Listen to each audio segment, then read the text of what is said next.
Now let us move to the important derivation, that is we are finding out the electric field at equatorial line for an electric dipole. So first let us consider the electric dipole.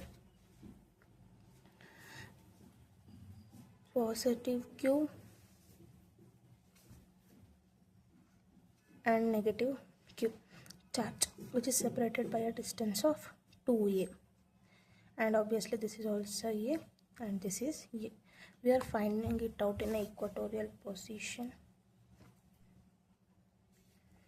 So let us consider here we have to calculate the electric field. Let me consider it as a point P.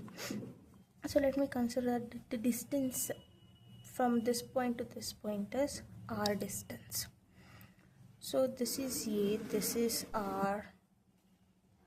So, and if I join these particular points with dotted lines,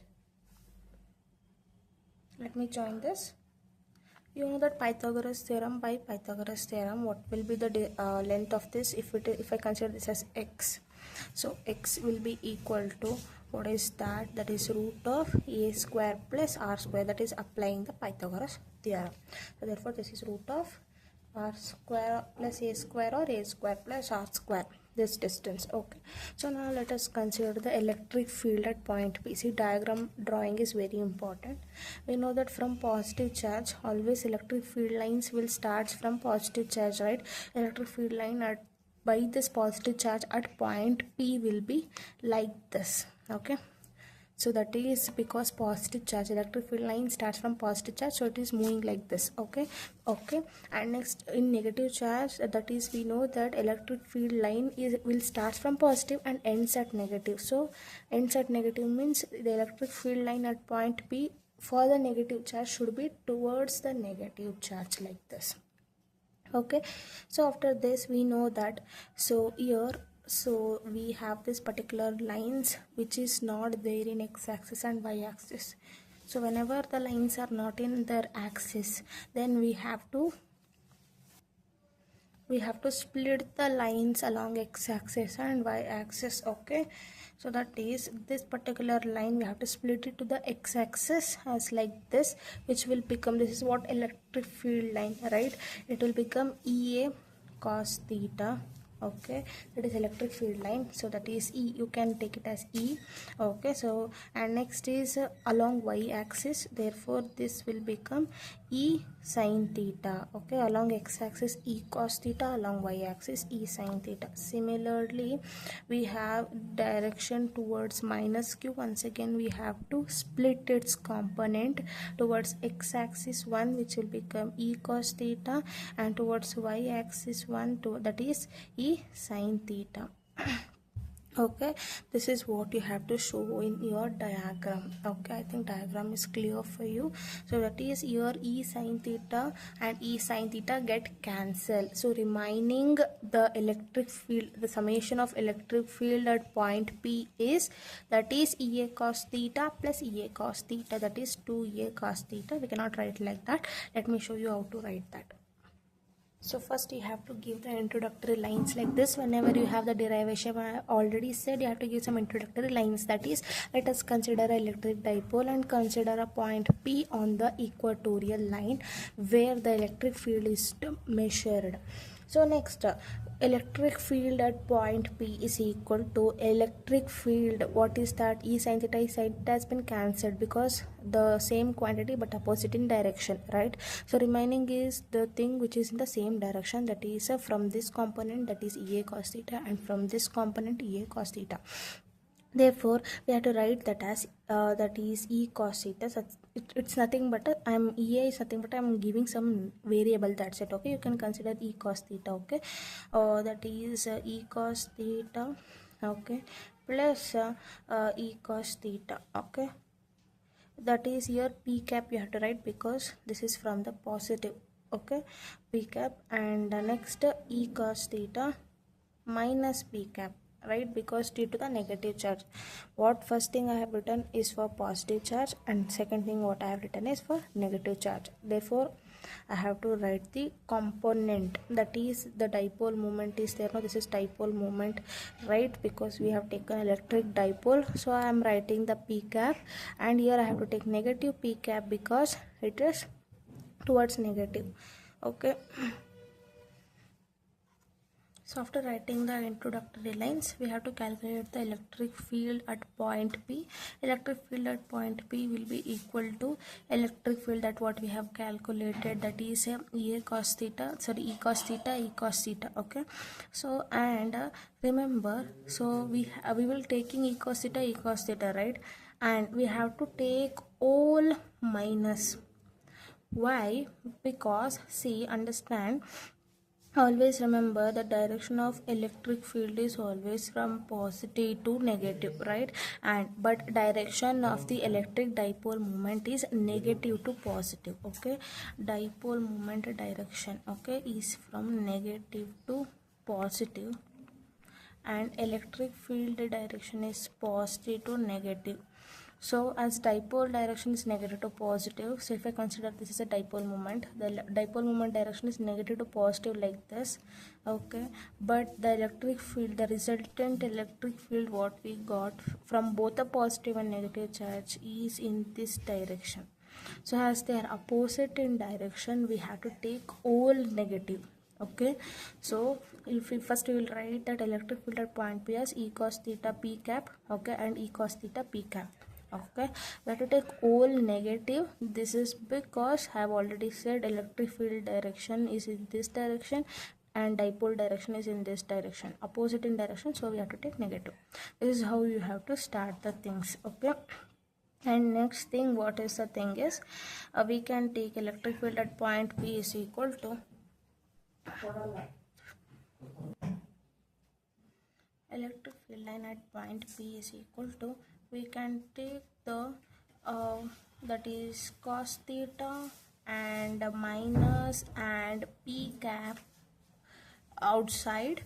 Okay, and electric field is what I have already said, force per charge, that is 1 by 4 pi epsilon naught q divided by, let us consider the distance as x square, plus here also same thing, 1 by 4 pi epsilon naught q by x square. Both quantities are same, so we can add it and we can write it as 2. Okay, so electric field at point P is equal to minus cos theta p cap, okay, 2 times the that is 1 by 4 pi epsilon naught q divided by x square. What is the distance between the charges and the point P? Both are same, that is root of, what is that, r square plus a square whole square. Why this whole square? Because x square, we have x is root of r square plus a square, and whole square is a formula square. Okay, after this, what we have to write, electric field at point P is equal to minus cos theta p cap, okay, 2 times 1 by 4 pi epsilon naught q divided by root and square get cancel, r square plus a square get remained. So now in the derivation or in the formula, we cannot keep this cos theta, so we have to substitute the cos theta. We know that the cos theta is nothing but a what, adjacent, right, adjacent by hypotenuse.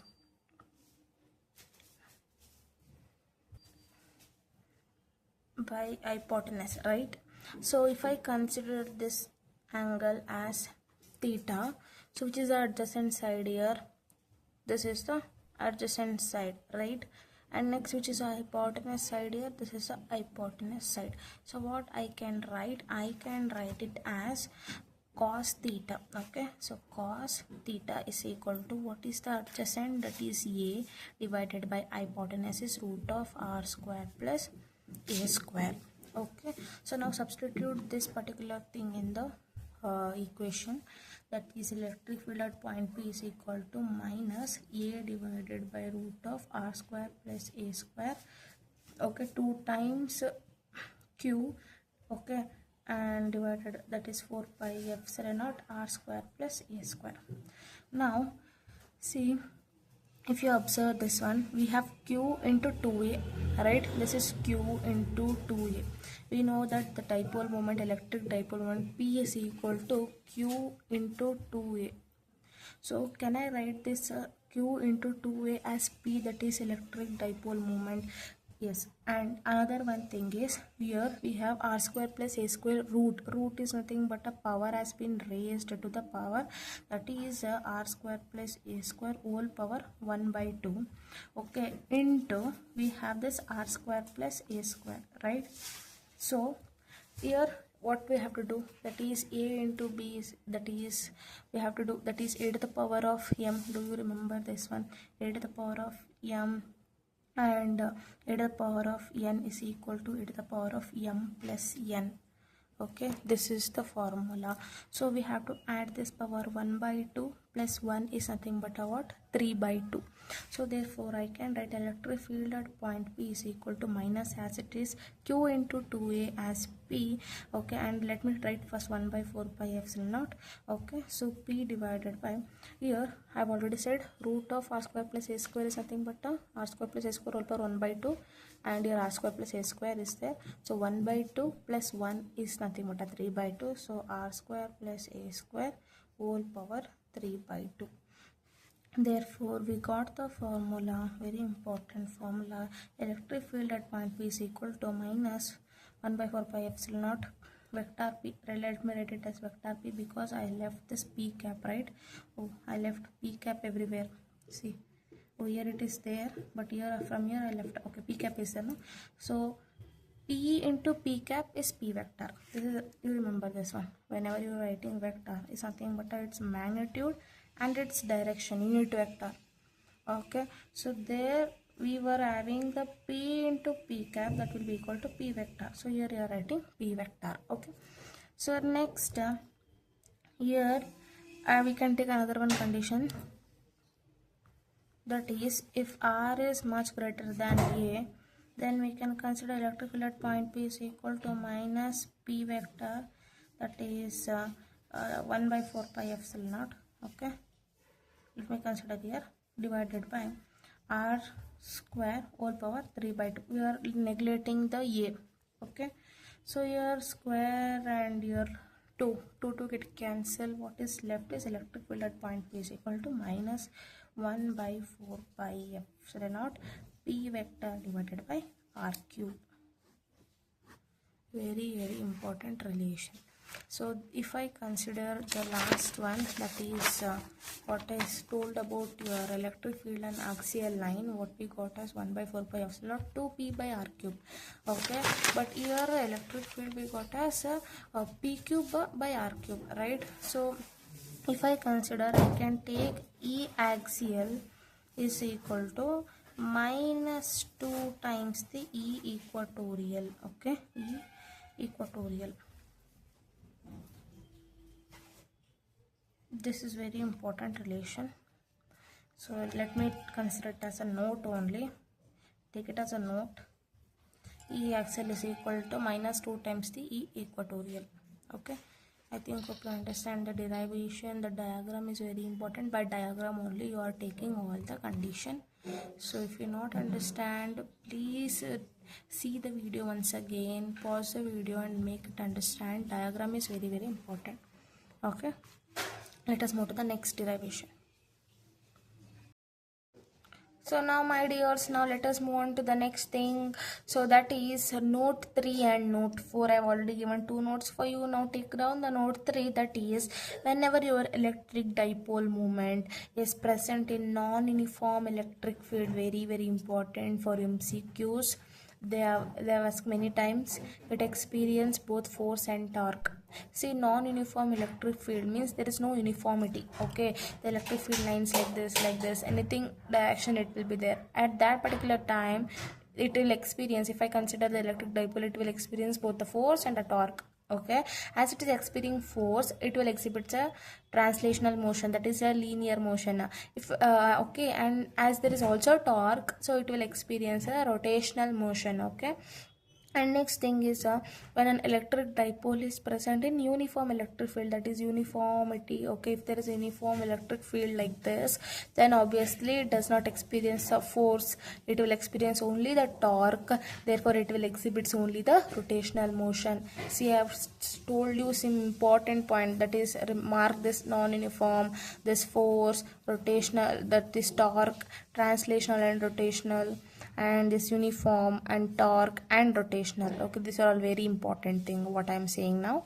So law, so in before going to the Gauss law, you must know some little important charge densities. Here we have linear charge density, which is nothing but a charge per unit length, that is dq by dl, that is coulomb per meter. Next, surface charge density, that is charge per unit area, that is coulomb per meter square its unit, and volume charge density, that is charge per unit volume, that is coulomb, okay, per meter cube. Okay, now let us move on to the next concept.